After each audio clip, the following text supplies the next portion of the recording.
So നമ്മുടെ ഇന്നലത്തെ vacancy അപ്ഡേറ്റിൽ ഒരുപാട് പേര് എന്ന് പറഞ്ഞാൽ ഏകദേശം ഒരു 7-8 പേരോളം കമന്റ് ചെയ്തിട്ടുണ്ട്. അത് ഞാൻ ഇവിടെ കാണിക്കാം. അതായത് ദർശന എന്ന് പറഞ്ഞിട്ട് ഒരു കുട്ടി ഫാഷൻ ഡിസൈനിങ് വേണമെന്നും, രേവതി എന്ന് പറഞ്ഞ കുട്ടി HR അസിസ്റ്റന്റ്, പിന്നെ ഡിപ്ലോമ ഇൻ ഹോസ്പിറ്റൽ അഡ്മിനിസ്ട്രേഷൻ വേണമെന്ന് പറഞ്ഞിട്ടുണ്ട്, അക്കൗണ്ട്സ് വേണമെന്ന് പറഞ്ഞിട്ടുണ്ട്, പിന്നെ ടീച്ചിങ് വേണമെന്ന് പറഞ്ഞിട്ടുണ്ട്, പിന്നെ ഡിഗ്രി വേണമെന്ന് പറഞ്ഞിട്ടുണ്ട്. ഡിഗ്രി ഉണ്ട് ആൾക്ക്, അതിന് കിട്ടുന്ന ജോലി, പിന്നെ diploma in hospital administration, logistics, accounts. പക്ഷെ ഇതില് നമുക്ക് ഫാഷൻ ഡിസൈനിങ്ങിലേക്ക് ഒരു വേക്കൻസി ഉണ്ട് കേട്ടോ.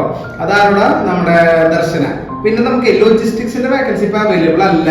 അത് ഐ ആം മാഡ് എന്ന് പറഞ്ഞിട്ട് ഒരു അക്കൗണ്ടിൽ നിന്നാണ് വന്നിട്ടുള്ളത്. അപ്പൊ ഇതൊക്കെയാണ് നമ്മുടെ വേക്കൻസി അപ്ഡേറ്റ്. ബാക്കി എല്ലാ വേക്കൻസി ഇപ്പൊ പ്രസന്റ്ലി അവൈലബിൾ ആണ്. നിങ്ങൾക്ക് എല്ലാം അപ്ലൈ ചെയ്യാം. ഒപ്പം തന്നെ സ്റ്റുഡന്റ് കൗൺസിലറിന് ഫ്രഷറിന് പറ്റുന്ന ഒരു അടിപൊളി വേക്കൻസി നമ്മുടെ അടുത്ത് വന്നിട്ടുണ്ട്. സോ താഴെ കാണുന്ന കോൺടാക്ട് വേഗം നിങ്ങൾ സീവിക്കും. ഒപ്പം തന്നെ ഇതുപോലെ കമന്റ് വേഗം നിങ്ങൾ ഇട്ടുകൊണ്ടിരിക്കുക. നിങ്ങൾക്ക് പറ്റുന്ന വേക്കൻസികൾ അന്വേഷിച്ച് നിങ്ങൾക്ക് പേഴ്സണലി വേണമെങ്കിൽ ഞങ്ങൾ അയച്ചു തരാൻ തയ്യാറാണ്. സോ വേഗം താഴെ കാണുന്ന കോൺടാക്ട് നമ്പറിൽ നിങ്ങൾ സീവ് അയക്കുക. വലിയ രജിസ്ട്രേഷൻ ഫീസ് ഒന്നും പേ ചെയ്യേണ്ടി വരില്ല. മാക്സിമം വീഡിയോ ഷെയർ ചെയ്യുക. Thank you.